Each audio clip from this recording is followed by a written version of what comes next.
Hey up, we're back again. Good evening, or whatever time it is that you're actually going to end up watching this. I'm filming in the evening. And it'll probably get put up tonight. So, sure many of you will watch it tonight. The rest of you will watch it tomorrow. Anyways, the rambling on continues. Today, we are going to be looking at the GHK Sig 553 gas blowback rifle. It's not a very well used platform, either in airsoft or actually in the real rifles either. Then they've certainly gone out of favour now anyway, but you don't see the gas blowback one very often, and it is a really cool piece. It really is. One of GHK's finer rifles.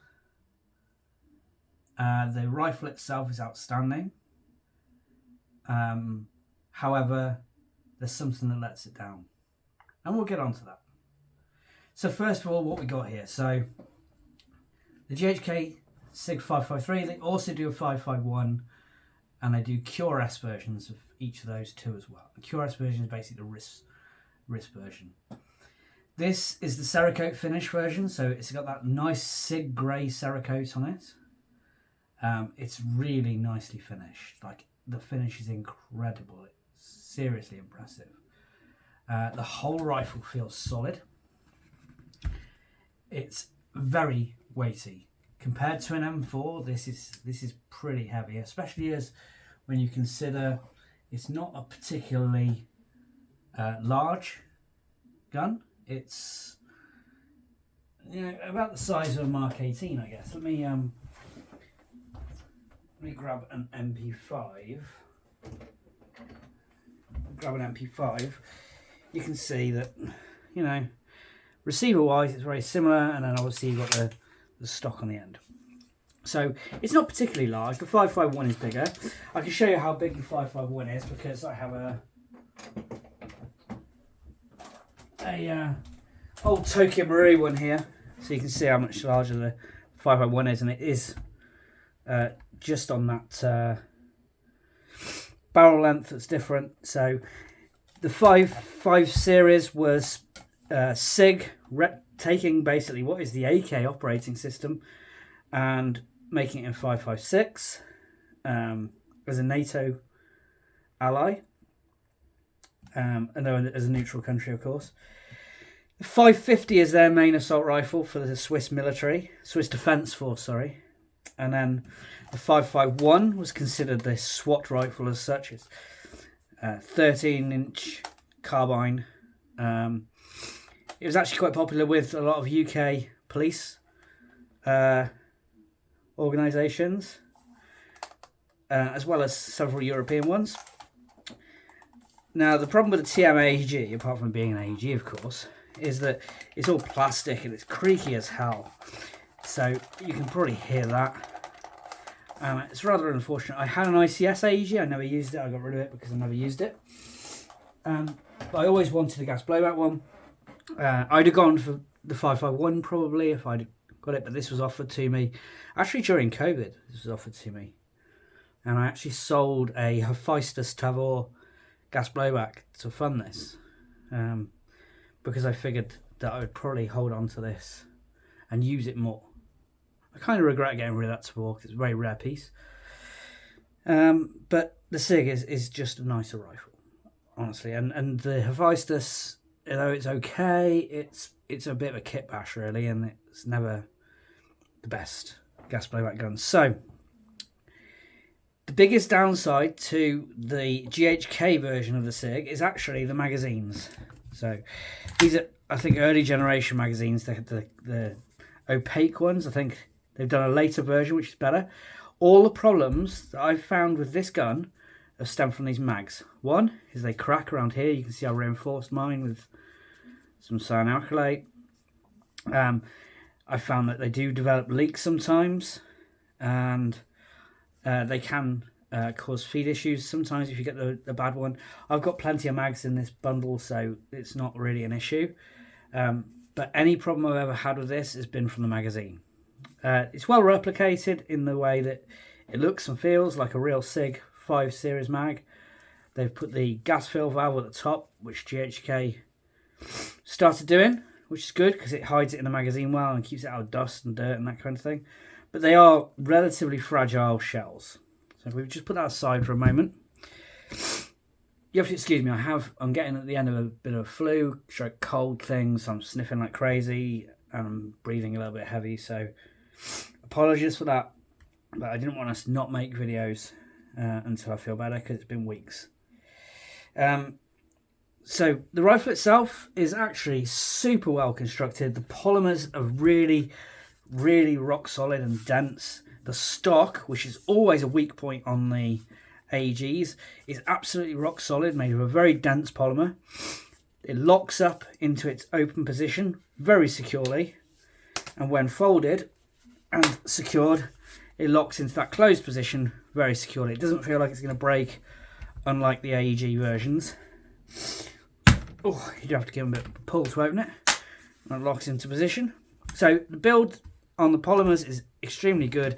Pistol grip feels great, feels very realistic. But the main thing people are really going to want to know about is this receiver. So here's my magnet here. The lower is steel, the trigger is steel, the trigger guard is steel, the mag release is steel, the selector is steel, the upper is steel, the bolt carrier is steel, the barrel is steel, the muzzle is steel, the gas block foresight is steel, the ring is steel, but not the actual piston bit. So there's a lot of steel in that. Unique thing to the Sigs is that to strip them, it's taken from the real one. It's the same on this. You have to press this button in to be able to push that pin out. It's relatively stiff, and then you can hinge the receivers in the same way that you would like an AR-15. But as I said, these are really built off an AK's system. So if we take the front pin out as well, I'll be able to fully separate the halves. This one's going to be a real nightmare because it never gets removed. But if I do that, it's just easier to show you. Use a metal screwdriver, which will really wind some people up. Test that Cerakote finish. Let's pull that pin right out. Oh. Yeah, that front pin never gets removed, if I'm honest. It's you only ever hinge it to do a field strip. You just hinge the front. You don't need to separate them. So here's our lower. You've got safe single shot 3-round burst, which works, and a full auto setting.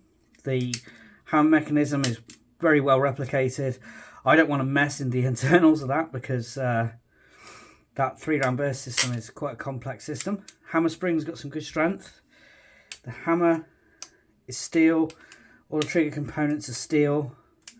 The bolt stop is steel. The trip lever is steel.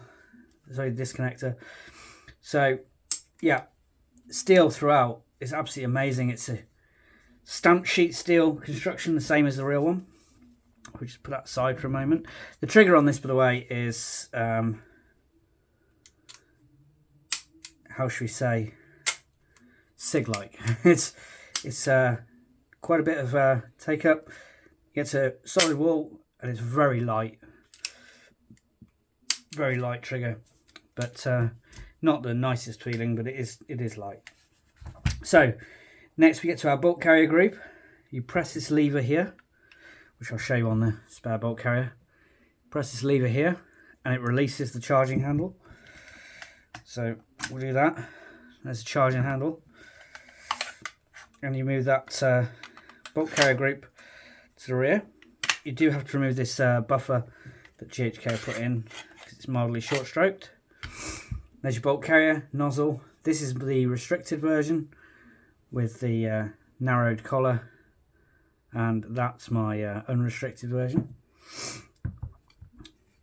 Our next port of call is to slide the handguard towards the rear, and then you can pull the lower handguard away. Upper handguard which kind of pulls up and back. The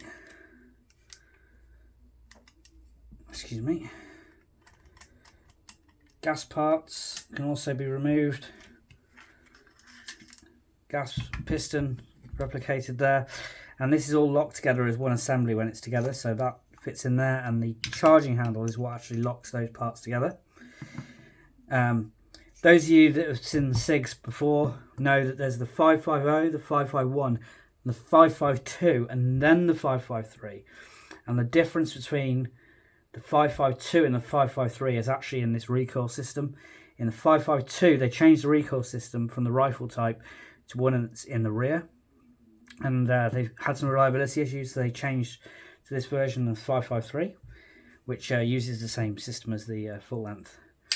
As I said, steel outer barrel, steel gas tube, everything is just steel as you would expect. The hop adjustment is actually this wheel just here, like you find on other GHKs. This is currently on its stock GHK hop. Hope you can see that. I do have a maple leaf hop unit that the seller sent with this, but I haven't used it because there's nothing wrong with the stock one, to be honest with you, and I'm lazy as well getting that set up. I find that aftermarket hops can be very hit and miss. So to reassemble, we're going to use a different handguard on this one. You get it the right way around. You fit the upper part of the handguard first, then you take the lower part of the handguard and I haven't done this one before, I don't think. There we go. And slot that in, and that just replaces the handguard. We take your lower, put that pin back in, and we'll make sure the handguard's all the way to the front, and this is not easy to do on the bench. It's the sort of thing you want to do on your lap really, but there we go. Here's what it is. Yeah. Downside of trying to do a YouTube video. Right, let's give that rubber end a bit of a tap. That's not wanting to go. Oh, that's why. There we go. So that's in place. Now the dog's moaning because I made a noise. So the handguard's now back in place. We can take the bolt carrier. No, we don't. We take the gas parts, ensuring that's lined up like that, and reinsert. Press the detent, try and stay so that you can see it on camera.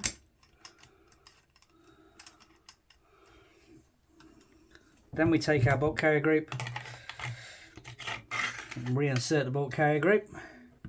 We take our charging handle and put that back in place. We just check, make sure that's operating the recoil system, and it is.